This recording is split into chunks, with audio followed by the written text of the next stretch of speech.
سعادت و اقبال، برای آزادی، برای استقلال، برای حفظ صلح، برای آرامی، برای شأن و نام، علیه بدنامی.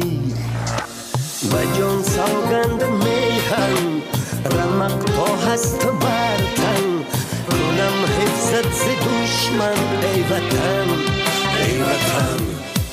دیار شعر و مهر، سعادت و اقبال، دیار آزادی، بهار و استقلال.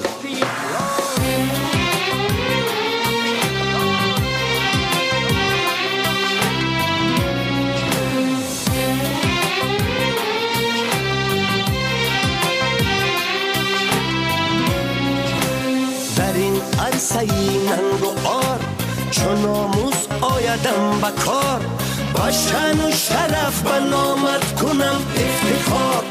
ای وطن بود تا که جان در بدن، و وصفت بگویم سخن، سرایم تو را، ستایم تو را ای وطن، ای وطن.